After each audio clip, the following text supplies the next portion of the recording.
What is biology? Biology is the study of living organism and living processes occurring in them.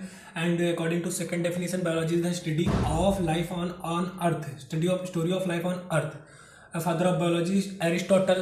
Whenever we learn anything, we try to learn in small chunks, mental and behavioral aspect of an organism. We go to the molecular level. This style of reading biology is called as reductionist biology. Reductionist biology में हम physico chemical approach पर work करते हैं. Physico chemical approach क्या कहती है? Physical properties are studied and chemical properties are also studied. Branches of biology, botany and zoology. Botany के father कौन थे? थियोफ्रास्टस. जूलॉजी के फादर कौन थे? Aristotle. Aristotle father of zoology, father of biology and father of modern embryology. What is cell? Cell is the basic structural and functional unit of life. Structural means it make the complete structure of an organism. Functional means it all the metabolic activities occurs only in cell.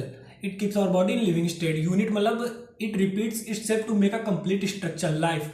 Anything less than a complete cell is not living, and cellular organization is the defining feature of all living organism. With the advancement in electron microscopy, the minute structures of cells were seen: endoplasmic reticulum, ribosome, and plasma membrane, etc. Then discovery of cell. Robert Hooke in 1665 he saw and firstly saw a cell. It was a dead cell, cork cell एक जो कि एक dead cell थी. उन्होंने term सेलुला प्रयोग किया और सेलुला term को अपनी बुक माइक्रोग्राफिया में भी इंट्रोड्यूस किया है. फिर उसके बाद एंटोन वन ल्यूवेनहॉक इन 1674 ही first saw and described about a living cell.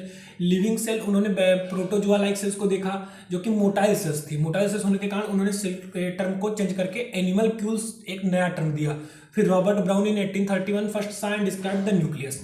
फिर इसके बाद types of cells on the basis of number: unicell and multicell.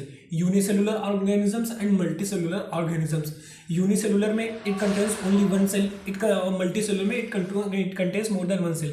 Unicellular के example हैं bacteria, blue green algae, yeast, Chlamydomonas, protista etcetera. और multicellular के काफी हद तक fungi, most plants and all animals. Animals में कोई भी ऐसा नहीं है जिसके पास सिंगल सेल है, सभी के पास मल्टी सेल होंगी. यूनिसेलुलर ऑर्गेनिजम्स की दो खास प्रॉपर्टीज हैं. सबसे पहले unicellular organisms are capable of independent existence and all the essential functions of life are performed by a single cell only. Then उसके बाद सेल थ्योरी. सेल थ्योरी में दो साइंटिस्ट आएंगे, स्क्लीडन, स्वान. स्क्लीडन 1838 में सेल थ्योरी में work करते थे, German botanist थे. एंड स्वान जो थे जर्मन जूलॉजिस्ट थे. 1839 में उन्होंने वर्क किया. 1838 में स्वान ने यह बताया कि जो डिफरेंट प्लांट्स होते हैं, उन्होंने बहुत सारे प्लांट्स को नोटिस किया, बहुत सारे प्लांट्स को ऑब्जर्व किया और बताया जो डिफरेंट प्लांट होते हैं डिफरेंट टाइप ऑफ सेल के बने होते हैं और डिफरेंट टाइप ऑफ सेल मिलकर different type of plant tissue का फॉर्मेशन करते हैं. फिर स्वान 1839 में स्वान ने बताया, उन्होंने बहुत सारे एनिमल सेल्स को देखा. एनिमल सेल्स को देखने के बाद एनिमल सेल के बाहर एक पतली सी मेम्ब्रेन को नोटिस किया. उस मेम्ब्रेन को सेल मेम्ब्रेन कहते हैं. जब उन्होंने प्लांट्स को देखा तो प्लांट्स में उन्होंने सोचा कि यही सेल मेम्ब्रेन मिलेगी. सेल मेम्ब्रेन भी मिली, उसके बाहर एक एक्स्ट्रा लेयर देखने को मिली जिसको हम सेल वॉल कहते हैं. Swan alone gave a hypothesis that all plants and all animals are made up of cells and products of cells. Schleiden ने स्वान के साथ हाथ मिलाया और दोनों ने सेल थ्योरी को प्रमोट किया, सेल थ्योरी को फॉर्मुलेट किया. स्क्लीडन और स्वान दोनों ने मिलकर सेल थ्योरी को दिया था. Schleiden and Schwann together formulated cell theory. According to this theory all organisms are made up of cells and products of cells. बस इस थ्योरी की यही कमी रह गई कि ये नहीं बता पाई कि जो नए सेल आते हैं वो कैसे आते हैं, कहाँ से आते हैं. तो रुडोल्फ वर्च्यू 1850 यानी 1850 टू 1860 के बीच में इन्होंने सेल थ्योरी को मॉडिफाई किया. रुडोल्फ वर्च्यू साहब ने, उन्होंने ये बताया कि all the new cells arises from pre existing cell, यानी जो नए सेल आते हैं वो प्री एग्जिस्टिंग जो पहले से सेल मौजूद है उन्हीं से आते हैं. और उन्होंने एक वर्ड दिया, उन्होंने एक फ्रेज दिया था, omnis cellula e cellula. Omnis cellula e cellula means all new cells arises from pre existing cells. और जो वायरस होता है सेल थ्योरी का एक्सेप्शन होता है. सेल थ्योरी जो होती है ये क्रिएट करती है unity among diversity. 1.7 to 1.8 million diversity के बीच सेल थ्योरी एक ऐसी चीज है जो सभी के बीच यूनिटी को क्रिएट करती है. And protoplasm is the basis of life. ये हक्सली एक साइंटिस्ट थे, उन्होंने टर्म इंट्रोड्यूस किया था. फिर plant cell and animal cell में क्या डिफरेंस होते हैं? प्लांट सेल में सेल वॉल प्रेजेंट होती है, सेंट्रियोल सेंट्रोसोम प्रेजेंट होते हैं, सेंट्रल वैक्यूल प्रेजेंट होता है एंड क्लोरोप्लास्ट प्रेजेंट होते हैं. Centriole and centrosome plant cell में नहीं प्रेजेंट होते, एनिमल सेल में प्रेजेंट होता है. एंड क्लोरोप्लास्ट प्लांट सेल में प्रेजेंट होता है.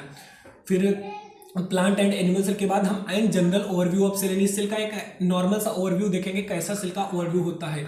तो सबसे बाहर होता है सेल वॉल रिजिड होती है, सेल मेम्ब्रेन फ्लेक्सिबल होती है। Cytoplasm it occupies volume of the cell, all the metabolic reactions occurs here and it keeps our body in living state. And cytoplasm is a semi fluid in nature. Cytoplasm is universal organelle. Then इसके बाद nucleus जो होता है double membrane bound organelle होता है, इनकी दोनों membrane fused होती हैं। न्यूक्लियस में क्रोमोसोम होता है, डीएनए इन्हीं क्रोमोसोम के अंदर पैक्ड होता है।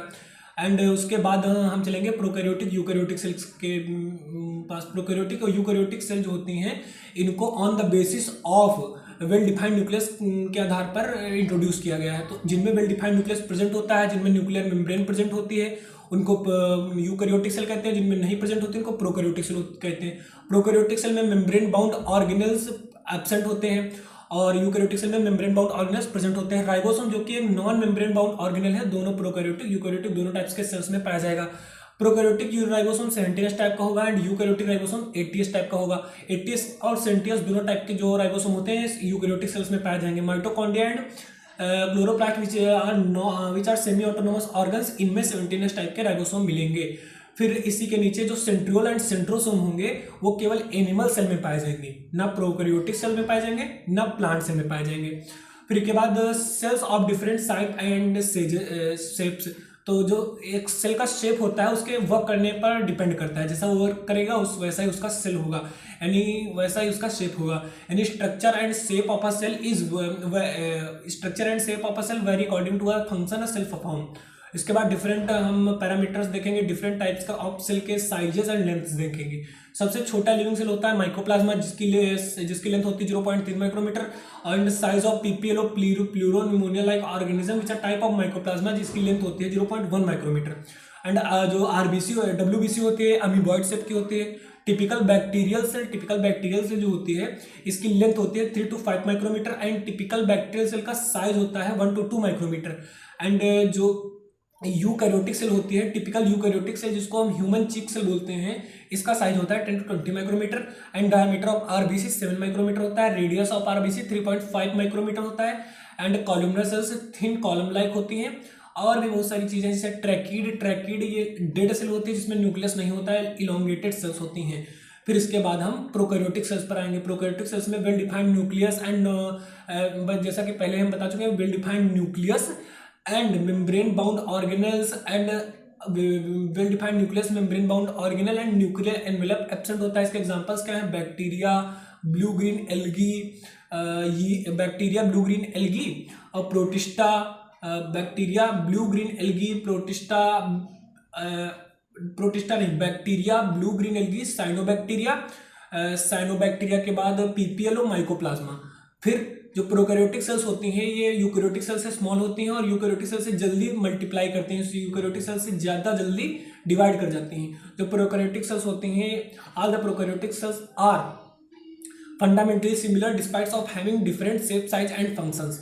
4 कॉमन शेप होते हैं, coccus, bacillus, vibrio, spirillum. Coccus round होता है, बैसिलस जो होता है बल्ले के जैसा होता है, रॉड लाइक होता है। इसमें एक एंडोस्पोर पाया जाता है जो रेजिस्टिविटी को इंक्रीज करता है। ये कैल्शियम डाइपिकोलोनिक एसिड का बना होता है। विब्रियो जो होता है कॉमा शेप होता है। स्पाइरलम, इसमें फ्लैजिला पाए जाएंगे। फिर इसके बाद एक general overview of prokaryotic cell देखेंगे। प्रोकैरियोटिक सेल में सेल वॉल पाई जाएगी। सेल वॉल जो होती है रिजिड होती है, माइकोप्लाज्मा में नहीं पाई जाएगी। आर्कीबैक्टीरिया में सूडोम्यूरिन की बनी होगी एंड यूबैक्टीरिया में म्यूरिन पेप्टाइडोग्लाइकन की बनी होगी। साइटोप्लाज्म सेमी फ्लूइड नेचर का होगा। जो प्रोकैरियोटिक सेल का न्यूक्लियस होता है, न्यूक्लियस इसको न्यूक्लियोइड बोलते हैं। इसको main chromosomal DNA of bacteria बोलेंगे। Main chromosomal DNA of bacteria, single chromosomal DNA of bacteria main DNA बोलेंगे। निगेटिवली चार्ज होता है, इस पर पॉलीमेरेज प्रोटीन पाए जाएंगे जो कि डीएनए को स्टेबलाइज करेंगे, उसको बाइंड करेंगे। बिकॉज निगेटिवली चार्ज अपना डीएनए है और पॉलीमेरेज प्रोटीन पॉजिटिवली चार्ज है, निगेटिव पॉजिटिव को अट्रैक्ट करके स्टेबलाइज करके बाइंड करके रखेगा। फिर इसके बाद मीजोसोम पाए जाएंगे, इसमें ट्यूब्यूल वेसिकल लेमिला ट्यूब्यूल जो होती है, tubule DNA secretion and tubule DNA replication and DNA distribution का काम करेगी। वेसिकल ये secretion and cell wall formation का काम करेगी। एंड लेमिले, जो लेमिले होंगी इसमें इसका सरफेस एरिया ज़्यादा होगा, इसमें एंजाइमेटिक कंटेंट हाई होगा, इसमें रेस्पिरेशन ज़्यादा होगा, इसमें एटीपी फॉर्मेशन या रेस्पिरेशन का काम ये करेंगे। फिर इसके बाद क्रोमेटोफोर एक डंडे जैसा होता है, इसमें पिगमेंट पाए जाएंगे। ये सब प्लाज्मा मेम्ब्रेन के इनवर्ट फोल्ड करने से बनेंगे, जैसा कि मेसोसोम एंड क्रोमेटोफोर अपना ब्लू ग्रीन एल्गी में पाया जाएगा। फिर इसके बाद प्लाज्मिड के चार चीजें हैं। सबसे पहले एक्स्ट्रा क्रोमोसोमल डीएनए होगा, ये डबल स्टैंडर्ड सर्कुलर डीएनए होगा, एंड प्लाज्मिड जो होगा it is capable of independent replication. और चौथा होगा प्लाज्मिड जो होता है ये plasmid it provides various phenotypic characters to bacterial cell. बस इतना।